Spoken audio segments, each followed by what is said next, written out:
Imagine you stepped into an elevator and suddenly Richard Branson steps in as well. You only have about 30 seconds to talk with Richard until the elevator ride is over, and in that precious time, you would like to make the best possible impression so that Richard hands you his business card when he reaches his floor. Now what do you say? Chances that this would coincidentally happen are pretty low in real life. I once saw Richard speak at an event and hundreds of people were vying for his attention. Yet these kind of rare opportunities do happen. Perhaps not with Richard Branson, but with other entrepreneurs, investors, business leaders, recruiters, thought leaders and potential clients. And happen especially often on the networking floor. People that are often difficult to reach via email, LinkedIn or a phone call. You can often talk directly to them at a networking event, so that is your opportunity. Now, in the previous lessons, we have talked about how opening a conversation would work and how you do small talk. If you have shown some genuine interest into them, they will reciprocate towards you. Not only out of politeness, but because you have shown to be a great networker. You have built rapport and interconnection pillar. You have displayed behavior that shows that you are a valuable potential member of their network and strengthened your relevancy pillar as well. Then they will ask you the number one question people ask in networking events, which is, what do you do? Now, as you can tell from my accent, I'm a foreigner.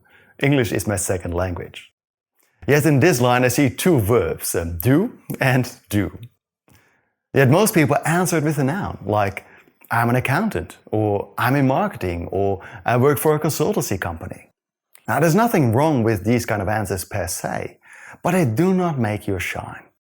And because there are hundreds, if not thousands of accountants and marketeers and consultants in the city, most people only have a very limited stereotypical understanding of what an accountant, marketeer or consultant does, which is often not what you actually do.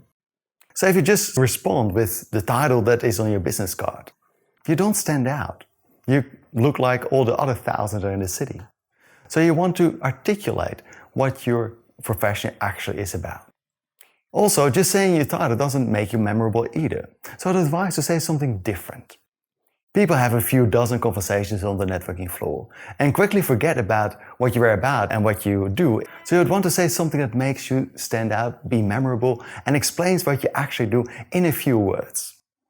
Also, your professional background feels more alive if you say what you do in the active form. What do you do is about action after all.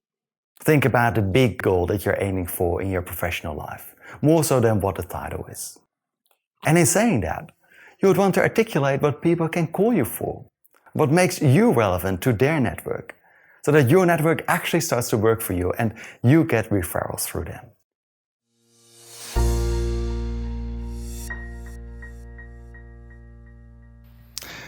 Often people feel pressured when they are being asked, what do you do?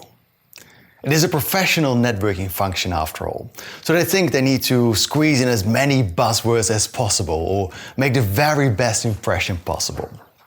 Yet the reality is, people are not going to a networking event to be overwhelmed with fancy sounding job descriptions.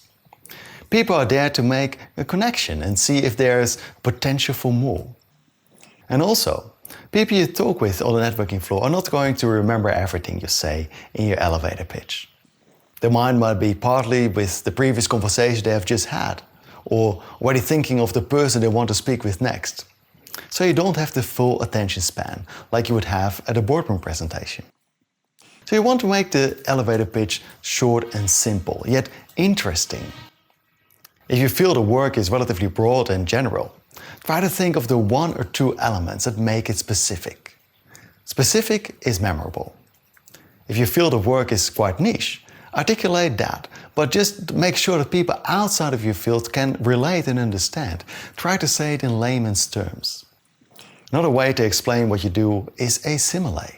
Take something widely known in another industry and take that as an example of what you do in your industry.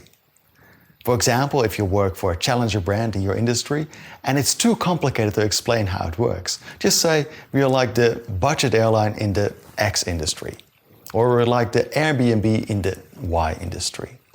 Look, the comparison doesn't need to be 100% right, but it speaks to the mind and it says it in a way that makes you more memorable. Now, if you're networking just because you want to make more contacts in your industry, try to focus on the value you bring as an employee or as a business owner. You're not trying to sell any goods or services, but you want people to know what they can call you for. The focus is on the goal that you are passionate about. People generally are not getting excited by the status quo. That's why just saying the title on your business card is usually not a great conversation start point. People get excited by ambition, a better world, a brighter future. Now, not all jobs necessarily have that bold, audacious mission, and that's okay. But try to focus on what you find exciting about your work, even if it is a small thing. It often works better to pick out one thing about what you do that makes you memorable than to try to include everything you do and are responsible for in that elevator pitch. And sometimes what makes you memorable or stand out is something different than what you thought initially. So that's why I created this resource on the elevator pitch. Download it below and we work from there.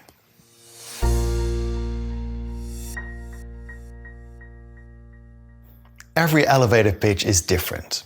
It doesn't need to follow a specific format per se. What often helps is to focus on how you help people or organizations, or how you are different without this becoming a sales pitch. And to include that one signature aspect or larger goal that makes you memorable.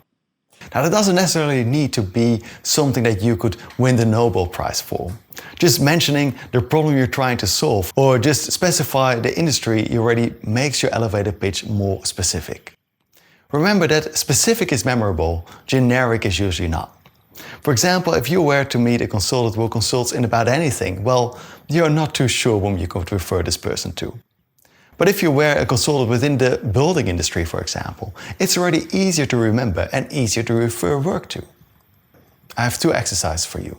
One is the resource that you already did, and there's a second one, where I invite you to have a chat with a friend or perhaps someone you met on a networking floor and feel comfortable with, and tell them what you do and let them introduce you.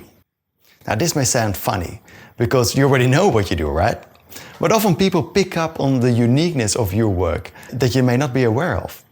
And they notice different accents as well. When I let people do this exercise in my live events, when they first introduce themselves and then the other person introduces them, they often hear things that they were unaware of, or hear a highlight that they have never thought about was special to mention. So get together with a friend over a coffee or tea, follow the suggested questions and see what you may want to include in your personal introduction.